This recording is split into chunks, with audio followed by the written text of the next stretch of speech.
Bismillah. Assalamualaikum warahmatullahi wabarakatuh. Bismillahirrahmanirrahim. Alhamdulillahi rabbil alamin. Wa bihi nasta'inu ala umurid dunya waddin. Allahumma sholli wa sallim wa barik ala habibina wa syafi'ina sayyidina wa maulana Muhammadin wa ala alihi wa ashabihi wa man tabi'ahum bi ihsanin ila yaumiddin. Amma ba'du. Bismillah. Mari kita lanjutkan ngaji filsafat kita. Malam ini masuk ke minggu kedua, babak kedua dalam tema scientific attitude, akhlak atau adab ilmiah dalam Islam. Malam ini kita ketemu beliau, ulama besar, Kiai Haji Muhammad Hasyim Asy'ari. Insya Allah nama ini sangat sering kita dengar. Meskipun mungkin tidak banyak di antara kita yang secara serius belajar berbagai warisan yang beliau tinggalkan, khususnya dalam aspek keilmuannya, pikiran-pikirannya, gagasan-gagasannya. Kita ngertinya pokoknya beliau ini pahlawan dan ulama besar. Sama kayak kita kenal Soekarno, ya ngertinya pokoknya Soekarno itu pahlawan, proklamator, presiden. Bismillah, ngaji ini kita coba menggali dari tokoh-tokoh yang selama ini kita hanya kenal namanya mungkin. Kita hanya tahu kebesaran tokohnya, tapi kita tidak banyak menggali gagasan-gagasannya. Oke. Pelan-pelan, tapi tidak harus kesusu. Ngajinya juga santai. Karena malam-malam gini waktunya capek, waktunya ngantuk. Ambil posisi yang enak. Kalau yang mau selonjoran ke belakang, karena tidak enak kalau kamu tiduran di sini. Nanti didoain orang banyak kamu. Jadi ya kalau merasa ngantuk di belakang tidak apa-apa. Dan boleh di sini ngantuk, tidak haram. Ngantuk itu berarti paling tidak ngaji ini sukses bikin kamu tertidur. Banyak loh yang bilang ke saya itu kalau mau tidur dengerin ngaji filsafat Pak. Ya alhamdulillah. Loh itu pahalanya besar bikin orang bisa tidur. Oke, yo meskipun hari ini banyak isu-isu besar, sengaja saya ngambil isu yang tidak mainstream. Biar kamu tidak tertipu oleh isu-isu besar. Karena banyak isu besar itu yang hanya buih, rame di tampaannya, tapi urgensinya, signifikasinya, kepentingannya untuk hidupmu itu kecil. Hari ini ada kasus besar-besar apa? Ada Rohingya, ada gegeran DPR sama KPK, ada apa lagi? Sepak bola yang selalu bikin kaget. Entah kaget kalah atau kaget menang. Kan isu-isu besar hari ini yang rame. Sudah terlalu banyak orang bahas itu. Dan sebagian besar isu itu sifatnya bisa ya, bisa tidak, bisa benar, bisa salah. Maka kita ngangkat isu keilmuan yang pasti baik, pasti benar. Maka lahirlah tema-tema yang seperti kita bahas di ngaji selama ini. Oke, Mbah Hasyim Asy'ari ini kita taunya founding father-nya Nahdlatul Ulama, organisasi Islam mungkin paling besar di dunia, bahkan mungkin di akhirat. Ning akhirat kan rono organisasi, berarti disebut dunia akhirat juga sekalian. Jadi karena memang Indonesia mayoritas Muslim dan NU organisasi paling besar. Yo logikanya kan memang organisasi paling besar. Mbah Hasyim Asy'ari ini, Asy'ari itu nama ayahanda beliau. Pengasuh pesantren juga, kalau di Jombang namanya pesantren Keras, daerah Jombang bagian selatan. Kakeknya juga kiai, Mbah Yai Usman. Itu pesantrennya namanya pesantren Gedang di daerah Jombang juga. Kalau ibu beliau itu namanya Ibu Halimah. Ibu Halimah ini keturunan ke-9 dari Joko Tingkir, Sultan Hadiwijoyo. Lewat jalur putra beliau, Pangeran Benowo. Pangeran Benowo ini putra mahkota yang tidak mau jadi raja, yang tidak suka sama politik, nanti pada akhirnya beliau jadi wali. Urusan politik diserahkan pada saudara angkatnya, Panembahan Senopati, yang kemudian mendirikan Mataram, memindah pusat kerajaan dari Pajang ke Mataram.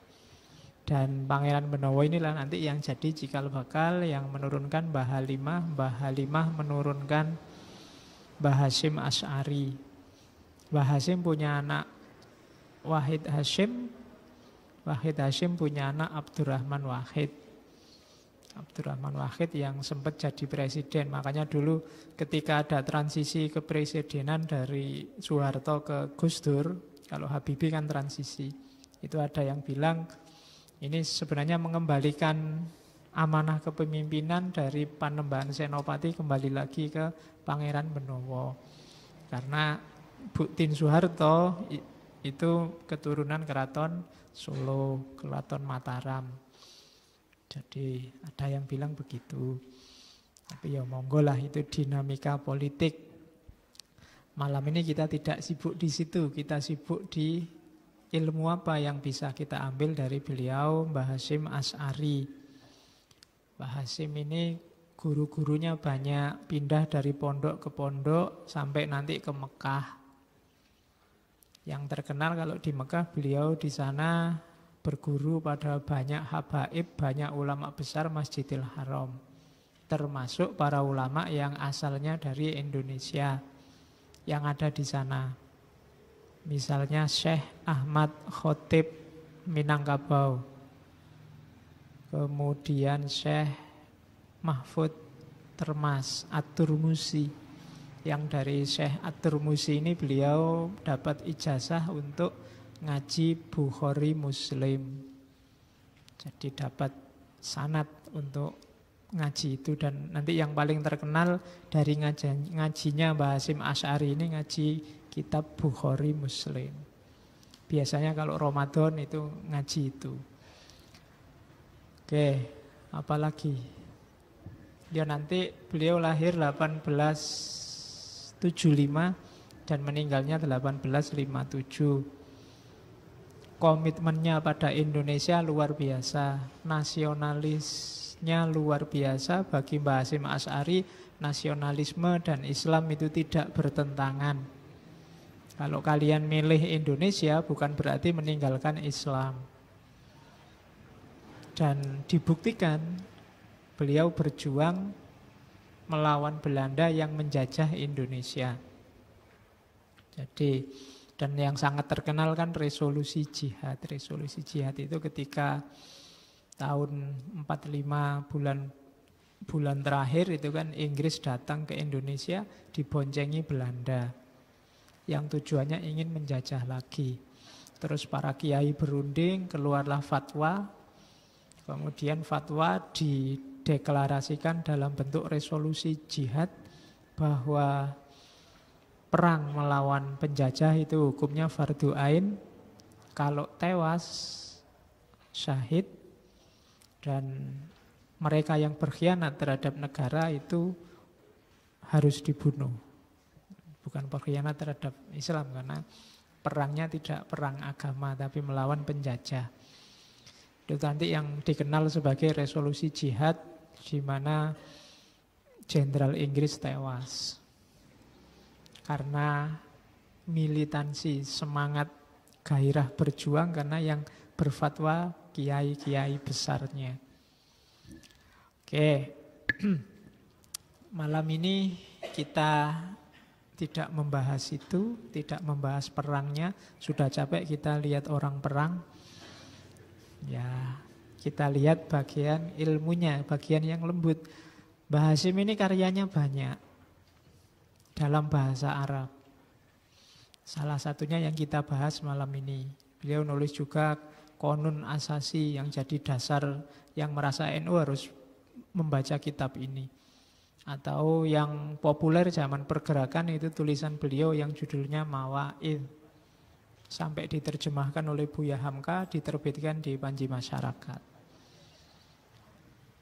Oke, malam ini kita ketemu salah satunya dari kitab beliau yang judulnya Adabul Alim wal Muta'allim. Etika seorang guru, orang alim, wal muta'allim, dan orang yang belajar. Ya kalau mau didefinisikan, kita semua itu alim sekaligus muta'alim. Sedikit apapun ilmu yang kita punya, sebenarnya kita punya tugas untuk menyampaikan. Diakui atau tidak, kita itu punya level tertentu kealiman, level pengetahuan tertentu. Tapi juga pasti ilmu kita tidak final. Kita juga seorang muta'alim, pembelajar.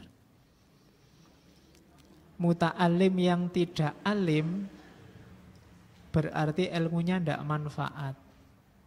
Murid yang tidak jadi guru itu ilmunya sia-sia, tidak jalan. Yo ngajar itu kan tidak cuma ceramah kayak gini. Kamu mencontohkan, menjalankan ilmumu sehingga orang lain meniru, itu juga kan sama dengan ngajar. Jadi muta'alim itu harus alim. Kalau tidak begitu ilmunya tidak berbuah. Dan alim juga harus muta'alim. Kalau ada seorang pinter kok tidak mau belajar lagi, merasa ilmunya sudah final, maka sebenarnya dia sudah libur jadi alim. Tidak alim lagi. Karena kealiman itu di antara cirinya orangnya tawadhu. Nanti kayak taklim muta'alim kemarin, tidak sombong. Begitu orang merasa dirinya sudah selesai menguasai semua ilmu, wis pinter, itu di situ ada indikasi kesombongan. Maka alim yang tidak muta'alim itu orang yang sombong. Muta'alim yang tidak alim itu orang yang mandek, ilmunya tidak manfaat. Jadi adabul alim wal muta'alim itu sebenarnya kita semua tujuannya, bukan yang lain. Jadi kalian juga harus niatnya begitu. Nawa itu cari ilmu, tapi tidak boleh berhenti di situ. Kalau sudah dapat, mengamalkan ilmu, baik dengan cara ngajar secara harafiah jadi guru, atau menjalankan ilmu itu sehingga orang lain belajar padamu. Oke, jadi kalau ada yang bilang, Pak, saya tidak bercita-cita jadi guru, Pak, tidak apa-apa. Tapi otomatis kamu, orang yang berilmu itu nanti mesti ngajar ke yang lain. Kalau ilmunya manfaat, tidak harus jadi guru, tidak harus jadi dosen. Oke, bismillah, kita lihat apa dawuhnya Mbah Hasyim Asy'ari tentang adabnya seorang alim dan muta'alim. Hari ini banyak orang ngomong tentang pendidikan karakter.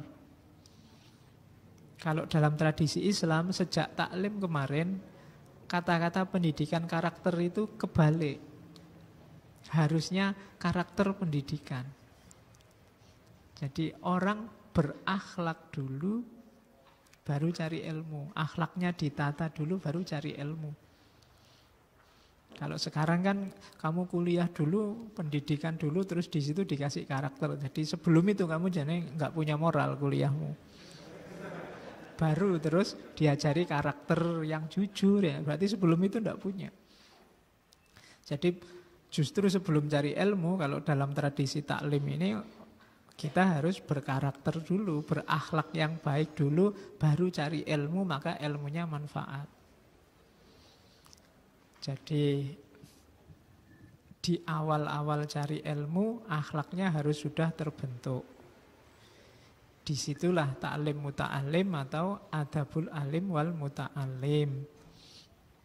Oke, bismillah. Ini kalimat dari pembukaan.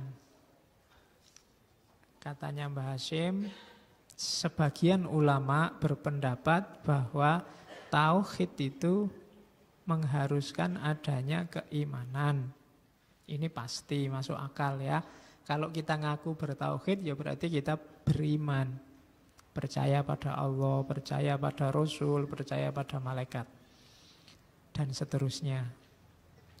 Tapi kelanjutannya, barang siapa tidak beriman maka berarti ia tidak bertauhid. Ini logikanya jelas.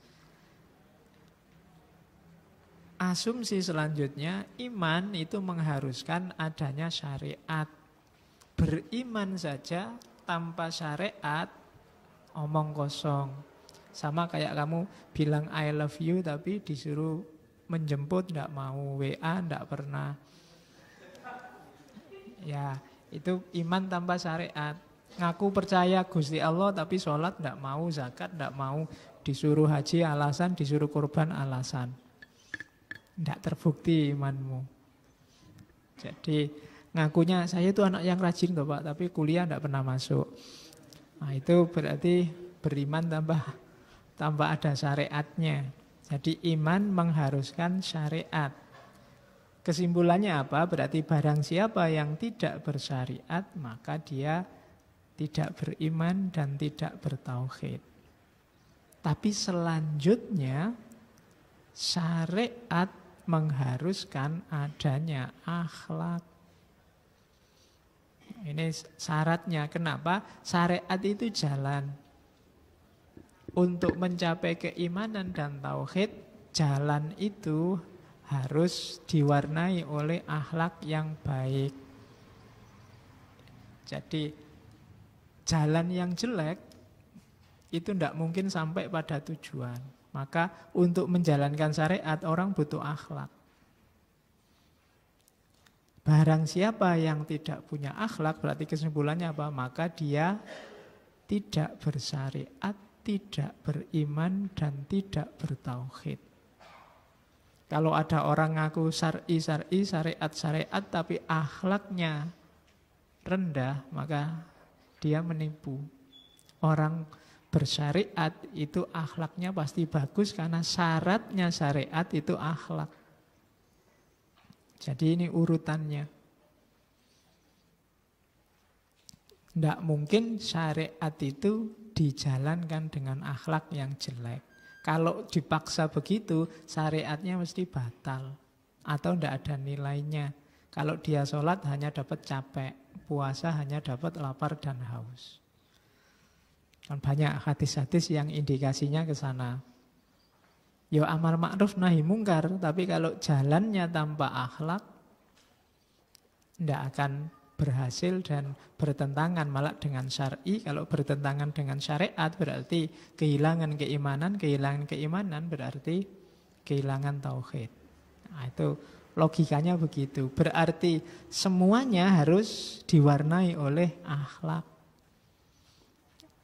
Level apapun ekspresi hidupmu, dasarnya akhlak. Termasuk dalam syariat. Nah, termasuk dalam hal cari ilmu. Makanya Mbah Hashim nulis adabul alim wal muta'alim. Ilmu itu bagus, nyarinya ya tetap dengan akhlak. Kalau ndak pakai akhlak gimana Pak? Tetap saya bisa pinter toh. Wong saya nyontek bisa dapat nilai A itu. Kan kamu sering begitu.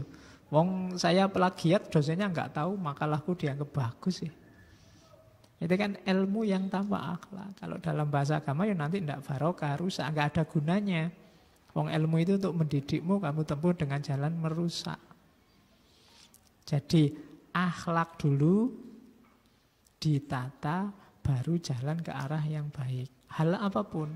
Kalau kamu mau jadi mahasiswa pelajarilah akhlaknya seorang mahasiswa. Besok mau jadi petani, belajarlah akhlak yang diperlukan oleh seorang petani. Mau jadi DPR, ketahuilah kode etik akhlaknya seorang DPR. Oke, yang ini orang jarang masuk ke wilayah ini. Harusnya profesi apapun, perilaku apapun, dasar awalnya akhlak. Maka katanya Mbah Hasyim, karena pentingnya akhlak ini, sementara kriteria akhlak secara detail belum jelas, dan seperti yang aku lihat tentang kebutuhan para pelajar kepada akhlak, dan susahnya untuk selalu mengingatkan kesalahan akhlak mereka. Setiap pembelajar butuh akhlak. Cuma katanya Mbah Hasyim, susah saya kalau tiap hari tak ingetin satu-satu. Capek. Tiap hari harus marah-marah, Mas pakai sepatu dong, Mas jangan gondrong, itu kan capek. Jadi ini tafsirannya ke sana kalau Mbah Hasyim. So, tiap hari harus ngingetin itu. Sudahlah kalau begitu maka kan gitu. Aku pun terdorong untuk menyusun risalah ini sebagai pengingat pribadiku sendiri. Ini para ulama zaman dulu mesti tawadhu. Kalau nulis apa-apa, ini ngingetin aku sendiri kok, tidak ngingetin yang lain. Awalnya syukur-syukur kalau bermanfaat pada yang lain. Kalau hari ini kan para ilmuwan hari ini banyak yang gaya. Merasa dia yang sudah pinter kemudian nonton yang lain. Tidak. Pelajaran tawaduk yang pertama itu dari para ulama itu. Bahkan khutbah Jumat itu kan selalu begitu. Usikum wa nafsi bitaqwallah. Saya nasihati kamu dan juga diriku sendiri. Karena kalau aku cuma nasihati kamu dan merasa aku sudah takwa, itu sombong. Harus menasihati aku sendiri biar nggak dimarahi oleh Gusti Allah. Karena kalau tidak ada wa nafsinya, berarti kamu merasa sudah jadi orang takwa. Selain sombong, besok kamu bisa ditagih. Kok cuma ngomong saja, buktinya mana? Tiap hari ngomong nyuruh orang ikhlas lah, nyuruh orang tawaduk lah, nyuruh orang jangan dengki lah. Kamu sendiri begitu. Nah, cuma kalau ada wa nafsinya kan jawabnya kan enak. Lu kemarin itu juga nasihati saya. Enggak cuma nasihati orang lain, jadi saya juga berjuang. Nah, perjuangan ya kadang-kadang gagal. Jadi cara berpikirnya lebih taktis kalau para ulama zaman dulu. Tidak serta-merta orang pintar terus ngajari yang lain. Tidak. Ini semoga bermanfaat sebagai pengingat pribadiku sendiri dan umumnya orang-orang yang wawasannya kurang. Yang sudah pintar ya sudah. Yang belum semoga bisa mengambil manfaat. Oh, itu gaya bahasa tawaduk khas para ulama besar. Jadi bedanya ulama besar sama ulama tidak besar itu. Kalau ulama tidak besar itu yang besar omongannya. Ngomongnya besar-besar semua. Oke, terus aku beri nama risalah ini Adabul Alim wal Muta'allim. Semoga dengan risalah ini Allah memberi manfaat dalam kehidupan ini. Lagi-lagi kalimatnya kan indah. Tidak semoga buku ini memberi manfaat bagi pembaca. Tidak. Manfaat itu tidak datang dari buku atau pengarang. Manfaat datangnya dari Allah. Maka semoga dengan risalah ini Allah memberikan manfaat. Baik dalam hidup ini maupun nanti setelah meninggal. Oke, cara-cara semacam ini sudah mulai hilang hari ini. Banyak orang ilmunya sedikit tapi merasa banyak dan merasa besar. Padahal kalau dibandingkan beliau-beliau para ulama itu, ilmu kita tidak ada apa-apanya. Apalagi kamu, saya aja merasa tidak ada apa-apanya. Guru-guru saya yang terjangkau oleh saya juga masih banyak yang di atasnya, lebih luar biasa lagi. Jadi pokoknya level kita itu sangat tidak pantas kalau merasa pinter. Itu maka hilangkan rasa besar, rasa tinggi di level apapun. Saya sering wanti-wanti ini. Karena selain tidak pantas juga nanti diketawain orang. Wong kayak gitu kok ngaku pinter. Yang di atasmu banyak. Di level apapun, dalam bentuk apapun, maka paling tidak kita teladani beliau-beliau ini. Seandainya kok ada bantuan dari Allah, kalian bisa nulis buku, ya. Semuanya dari Allah. Semoga Allah memberi manfaat yang membaca buku, bukan bukumu dan dirimu yang memberi manfaat. Kalau ada 1-2 tulisanmu yang bagus dan dipuji orang, ya terima kasihnya ke atas. Makanya selalu kita disuruh membaca hamdalah, tahmid itu kan karena satu-satunya yang layak dipuji hanya Allah. Tidak usah terlalu kaget, terlalu GR kalau ada 1-2 orang yang memujimu. Karena tidak pantas kamu dipuji. Jujur atau tidak, kamu sendiri yang ngerti bahwa kamu sebenarnya tidak pantas untuk dipuji. Dalam hal apapun. Apalagi kalau kamu jujur, jelekmu jauh lebih banyak daripada yang bagus-bagus dari dirimu. Cuma yang ngerti cuma kamu aja sama Allah. Ya alhamdulillah Allah masih mau nutupi. Kapan-kapan Allah bosan dibongkar semua, kamu malu nanti. Ya, kan sekarang banyak orang yang sama Allah dibongkar kejelekannya. Jadi kamu hati-hati, jangan sampai Allah tersinggung. Karena kalau Allah merasa, kamu ini sudah terlalu merasa tinggi, merasa besar, merasa penting, nanti mungkin 1-2 kejelekanmu akan dibongkar oleh Allah dan kamu akan pening sendiri. Maka ayo mulai tidak merasa besar. Meskipun tetap kita berusaha untuk melakukan hal-hal yang besar, yang bermanfaat, tanpa harus merasa besar, tanpa harus tertipu kalau banyak yang muji, apalagi cuma jempol di Facebook atau di WA.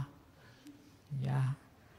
Oke, terus nanti panjang setelah itu Mbak Hasim ngomong, itu tadi pembukaan, keutamaannya ilmu. Saya cuplik cuma beberapa, nanti silahkan dibaca sendiri. Yang butuh kitabnya ada PDF-nya kalau yang mau. Jadi keutamaan ilmu ayatnya banyak. Yang paling terkenal saya ambil 2. Yang pertama sering saya kutip, yarfa'illahul ladzina amanu minkum walladzina utul ilma darajat. Carilah ilmu nanti derajatmu tinggi, itu janjinya Allah. Maka jadikan, kayak sering saya sebut di ngaji ya, ngaji ini sebagai pemicu cari ilmu. Jadikan setiap waktumu waktu belajar. Jadikan setiap orang sebagai guru. Jadikan setiap peristiwa jadi pelajaran. Jadikan setiap ruang jadi sekolah. Maka 24 jam waktumu adalah waktu belajar.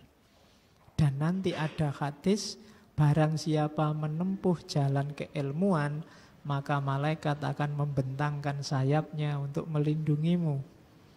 Jadi kalau kamu tegaskan bahwa Pak, hidup saya anytime pas saya sadar pasti saya belajar, maka kamu selalu jejer sama malaikat yang melindungimu. Enggak yakin saya Pak, oh ya berarti enggak. Ya, pokoknya apa yang kamu yakini itu seperti itulah nanti. Kan Allah inda dzanni abdi. Kalau kamu yakin, iya Pak, saya yakin. Saya selalu dalam pengawasan Allah, dalam lindungan para malaikatnya. Itulah yang sebenarnya terjadi. Tapi kalau enggak, ya enggak. Karena Allah datang sejauh sebagaimana kamu yakini dia. Oke. Dan yakinlah bahwa kalau kamu berada di jalan keilmuan, derajatmu besok akan tinggi. Tidak usah mikir Pak, derajat tinggi berarti saya jadi dosen Pak, berarti saya ngelamar CPNS terus diterima Pak, berarti saya... Nggak harus begitu. Nggak harus begitu. Nanti Allah yang menata skenario hidupmu biar ketemu dengan derajat yang tinggi. Setidaknya derajat tinggi di hadapan Allah. Karena dalam kasus tertentu ada orang yang di mata manusia dia dianggap rendah, tapi di hadapan Allah derajatnya sangat tinggi. Biasanya orang-orang kayak gini orang yang lebih disayang oleh Allah. Karena godaan orang yang diketahui sebagai orang pinter, orang baik, orang derajatnya tinggi di mata manusia itu lebih besar daripada orang yang tidak ketahuan. Begitu ketahuan kamu anak soleh, itu kan cenderung kamu merasa penting, merasa gaya, merasa itu lebih gak enak. Lebih mending kamu, jangan-jangan aku ini soleh apa enggak ya. Itu kamu lebih berjuang untuk jadi orang soleh. Tapi begitu kamu dikasih tempelan anak soleh, wah itu sudah. Biasanya kecenderungan untuk pamer, merasa penting, merasa besarnya muncul. Nah itu, maka bergembiralah kalau orang lain nganggap kamu itu kurang ajar, tapi jangan-jangan kamu soleh. Bahkan kamu sendiri ya enggak ngerti kalau kamu itu anak soleh sebenarnya. Nah, itu lebih aman. Makanya ada perdebatan dalam tradisi tasawuf, mana yang lebih tinggi derajatnya, wali yang tahu dirinya wali atau wali yang tidak tahu kalau dirinya wali. Dan bagi beberapa sufi, wali yang sadar bahwa dia wali itu beban luar biasa. Karena dia harus anytime berjuang menjaga perasaannya tidak turun makomnya. Tapi mereka yang tidak sadar lebih enjoy, lebih menikmati. Makanya banyak istilah wali mastur. Wali mastur itu wali yang orang lain tidak tahu.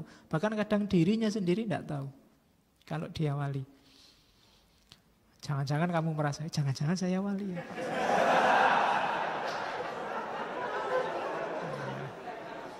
Oke, iya.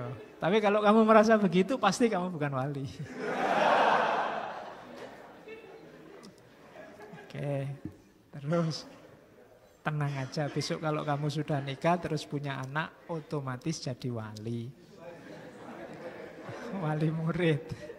Terus ayat yang kedua, innama yahsyallahu min ibadihil ulama. Di antara hamba-hambanya Allah, yang paling takut itu yang punya gelar ulama. Bisa dibalik, cirinya ulama berarti takut pada Allah. Kalau ada orang ngaku ulama tapi tidak takut pada Allah, berarti sebenarnya dia bukan ulama. Masih takut pada manusia, masih takut pada kesuksesan atau kegagalannya, masih takut pada kebesaran atau keruntuhan organisasinya, masih takut pada berkurangnya jamaahnya, dia belum yahsyallahu min ibadihil ulama. Yes, kamu bisa mendeteksi di sekelilingmu. Masih takut nama baiknya jatuh, masih takut kehilangan teman, masih takut partainya bubar, berarti dia belum yahsyallahu min ibadihil ulama. Satu-satunya yang ditakuti oleh para ulama itu Allah. Takut di sini bukan berarti takut terus lari terus ndak anu sama Allah. Takut dalam arti hati-hati, khawatir keliru. Kalau sehubungan dengan Allah, itu cirinya ulama. Kalau masih ada banyak hal yang kamu takuti dalam hidupmu, berarti kamu belum masuk kategori ulama. Masih takut, kira-kira saya bisa lulus ndak DO nggak Pak? Masih takut, kira-kira besok saya jadi apa ya Pak? Masih takut Pak, kira-kira saya laku ndak Pak besok ya Pak? Masih takut, ya. Semakin banyak ketakutanmu berarti semakin sebenarnya kepercayaanmu pada Allah tidak terlalu tebal. Ya, jawabannya simpel. Emangnya tidak punya Gusti Allah? Emangnya tidak punya Tuhan? Kok apa-apa bikin kamu galau? Ya. Jadi ayatnya itu innama yahsyallahu min ibadihil ulama. Semakin tinggi ilmu seseorang, semakin dia sadar bahwa tidak ada yang pantas digantungi dan ditakuti selain Allah. Terus ada hadis, banyak hadisnya di Adabul Alim Muta'alim, saya ambil sampel. Yang pertama, man ghoda ilal masjid la yuridu illa ayyata allama khairon au yu'allimahu kana lahu ka ajri hajjin tamin. Barang siapa yang datang ke masjid la yuridu illa ayyata allama khairon, ndak pingin tujuan apa-apa, ndak pingin nyari kopi, ndak pingin nyari teh, ndak pingin, ya tujuannya ndak itu, kecuali cuma pingin belajar hal-hal yang baik, ilmu yang bermanfaat, au yu'allimahu, atau ngajar.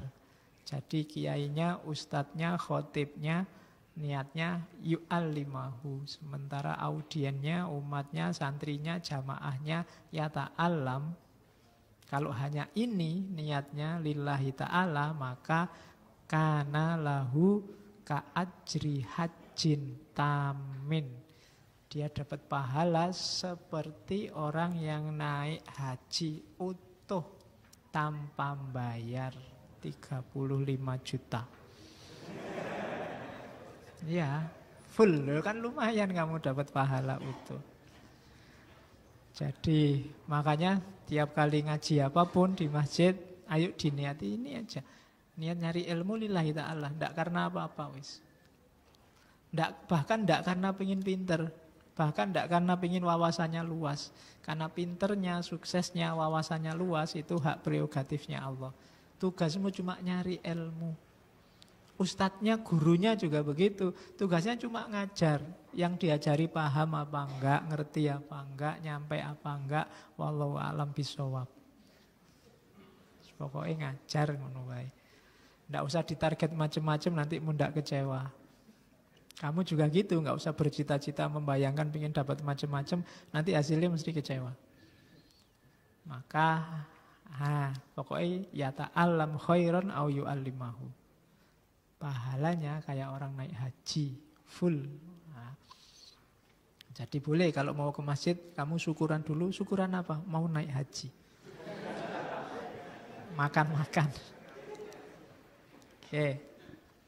Ma ubidallahu bisyai'in afdhalu min faqihin fiddin. Jadi tidak disembah Allah dengan sesuatu yang lebih afdol daripada orang yang punya pengetahuan, berilmu tentang agama. Itu pentingnya ilmu. Allah sangat senang kalau yang menyembah dia adalah orang yang tahu ilmunya, ngerti. Kenapa? Karena orang tidak berilmu itu biasanya melakukan sesuatu termasuk ibadah tanpa kesadaran, hanya ikut-ikutan. Wali fakihin wahidin asyaddu ala syaitoni min alfi abidin. Jadi satu orang pinter itu bagi setan lebih berat menggodanya daripada 1000 ahli ibadah. Jadi ini mungkin testimoninya setan. Jadi loh iya kan setan kadang-kadang bikin testimoni kan, ada beberapa hadis itu. Jadi berat menggoda orang yang punya ilmu itu. Oke, ya sama kayak kamu ngasih tahu orang pinter itu kan kadang ya susah, ngomaya lepol. Nah, kalau orang sudah terlanjur soleh, ilmunya tinggi itu juga begitu. Ditipu apa aja ndak bisa. Nah itu. Jadi ulama yang baik itu akan bikin susah setan. Mending goda orang yang sedang senang-senangnya ibadah, senang-senangnya syariat, 1000 katanya setan. Menipunya gampang dibandingkan orang yang berilmu. Maka sering saya bilang berdayakan dirimu dengan ilmu. Jadi ilmu itu bekalmu di dunia, bekalmu di akhirat, bekalmu menghadapi setan. Tidak akan gampang ketipu, bahkan oleh dirimu sendiri, hasratmu sendiri, nafsumu sendiri. Jadi kuatkanlah. Jadi orang kuat itu bukan yang kalau tarung menang, tapi orang yang ilmunya selalu tambah. Makanya kan ada cerita satu ketika setan mau masuk masjid tapi tidak masuk-masuk, mau goda orang sholat.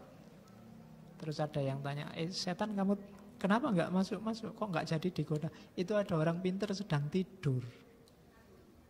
Orang pintar tidur aja setan nggak berani masuk untuk goda orang yang sedang sholat. Karena yang sholat nggak terlalu pintar. Jadi kalau hari ini ada yang mau tidur, malam ini mau tidur silahkan. Loh ya, siapa tahu tidurmu bikin setan nggak jadi masuk. Dibandingkan yang melek-melek tapi nggak paham. Oke, terus. Ya.